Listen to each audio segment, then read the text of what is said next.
राजधानी दिल्ली। रात के 12 बजे थे। रात का सन्नाटा।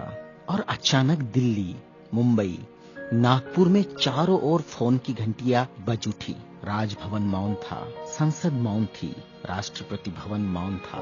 हर कोई कश्मकश में था। शायद कोई बड़ा हादसा हुआ था। यह किसी बड़े हादसे या आपदा से कम नहीं था। कोई अचानक हमें छोड़कर चला गया था, जिसके जाने से करोड़ों लोग दुख भरे आंसुओं से विलाप कर रहे थे। देखते ही देखते मुंबई की सारी सड़कें भीड़ से भर गई। पैर रखने की भी जगह नहीं बची थी मुंबई की सड़कों पर, क्योंकि पार्थिव शरीर मुंबई लाया जाना था और अंतिम संस्कार भी मुंबई में ही होना था। नागपुर, कानपुर, दिल्ली, चेन्नई, मद्रास, बेंगलोर, पुणे, नासिक और पूरे देश से मुंबई आने वाली रेलगाड़ियों और बसों में बैठने को जगह नहीं थी। सब जल्द से जल्द मुंबई पहुंचना चाहते थे और देखते ही देखते अरब सागर वाली मुंबई जनसागर से भर गई। कौन था यह शख्स जिसके अंतिम दर्शन की लालसा में जन सैलाब रोते बिलखते मुंबई की ओर बढ़ रहा था? देश में यह पहला प्रसंग था जब बड़े बुजुर्ग छोटे छोटे बच्चों जैसे छाती पीट पीट कर रो रहे थे। महिलाएं आक्रोश कर रही थी और कह रही थी, मेरे पिता चले गए, अब कौन है हमारा यहाँ। चंदन की चिता पर जब उसे रखा गया तो लाखों दिल रुदन से जल रहे थे। अरब सागर अपनी लहरों के साथ किनारों पर थपकता और लौट जाता, फिर थपकता, फिर लौट जाता। शायद अंतिम दर्शन के लिए वह भी जोर लगा रहा था। चिता जली और करोड़ों लोगों की आंखें बरसने लगी। किसके लिए बरस रही थी ये आंखें? कौन था इन सब का पिता? किसकी जलती चिता को देखकर जल रहे थे करोड़ों दिलों के अग्निकुंड? कौन था यह जो छोड़ गया था इनके दिलों में आंधिया? कौन था वह जिसके नाम मात्र लेने से गरज उठती थी बिजलियां, मन से मस्तिष्क तक दौड़ जाता था ऊर्जा का प्रवाह? कौन था वह शख्स जिसने छीन लिए थे खाली कासे इनके हाथों से और थमा दी थी कलम लिखने के लिए एक नया इतिहास? आंखों में बसा दिए थे नए सपने, ओठों पर सजा दिए थे नए तराने, धमनियों से प्रवाहित किया था स्वाभिमान अभिमान को, दास्यता की जंजीरें तोड़ने के लिए दिया प्रज्ञा का शस्त्र। चिता जल रही थी अरब सागर के किनारे और देश के हर गांव के किनारे में जल रहा था एक स्मशान।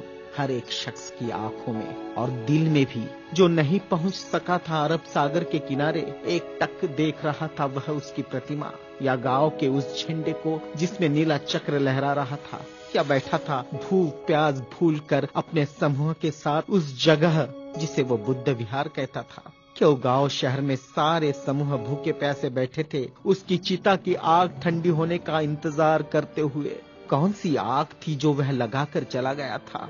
क्या विद्रोह की आग थी या थी वह संघर्ष की आग? भूखे नंगे बदनों को कपड़ों से ढकने की थी आग? असमानता की धज्जियां उड़ाकर समानता प्रस्थापित करने की आग? चवदार तालाब पर जलाई हुई आग अब बुझने का नाम नहीं ले रही थी। धू धू जलती मनुस्मृति धुएं के साथ खत्म हुई थी। क्या यह वह आग थी जो जलाकर चला गया था वह? सारे ज्ञानपीठ, स्कूल, कॉलेज मरुभूमि जैसे लग रहे थे। युवा युवतियों की कलकलाहट आज मौन थी। जिन्होंने हाथ में कलम थमाई, शिक्षा का महत्व समझाया, जीने का मकसद दिया, राष्ट्र प्रेम की ओतप्रोत भावना जगाई, वह युगंधर, वह प्रज्ञा सूर्य काल के कपाल से ढल गया था। जिस प्रज्ञा तेज ने चेहरे पर रोशनियां बखेरी थी, क्या वह अंधेरे में गुम हो रहा था? बड़ी अजीब कश्मकश थी। भारत का महान पत्रकार, अर्थशास्त्री, दूरदृष्टा क्या दृष्टि से ओझल हो जाएगा? सारे मिलों पर ऐसा लग रहा था जैसे हड़ताल चल रही हो। सुबह शाम आवाज देकर जगाने वाली धुआं भरी चिमनियां भी आज चुपचाप थी। खेतों में हल नहीं चला पाया किसान। क्यों? सारे ऑफिस, सारे कोर्ट, सारी कचहरियां सूनी हो गई, जैसे सूना हो जाता है बेटी के विदा होने के बाद बाप का आंगन। सारे खेतीहर मजदूर, किसान असमंजस में थे। ये क्या हुआ? उनके सिर का छत्र छीन गया। वह जो चंदन की चिता पर जल रहा है, उसने ही तो जलाई थी जबरान जोत।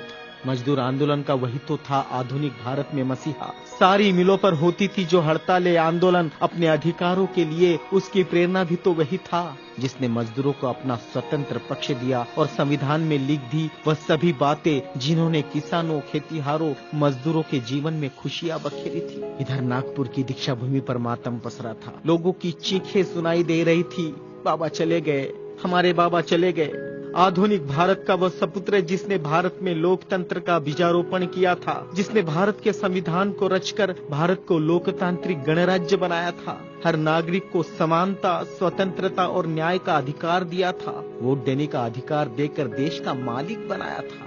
क्या सचमुच वह शख्स नहीं रहा? कोई भी विश्वास करने को तैयार नहीं था। लोग कह रहे थे, अभी तो यहाँ बाबा की सफेद गाड़ी रुकी थी, बाबा गाड़ी से उतरे थे सफेद पोशाक में, देखो अभी तो बाबा ने पंचशील दिए थे। 22 प्रतिज्ञाओं की गूंज अभी आसमान में ही तो गूंज रही थी। वो गूंज शांत होने से पहले बाबा शांत नहीं हो सकते।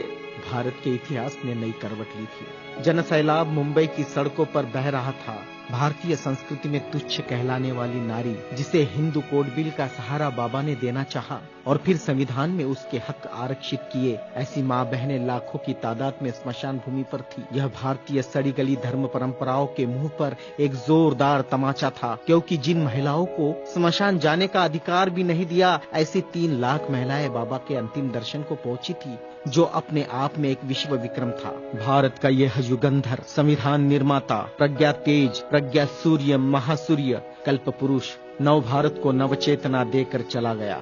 एक ऊर्जा स्रोत देकर, समानता, स्वतंत्रता, न्याय, बंधुता का पाठ पढ़ाकर।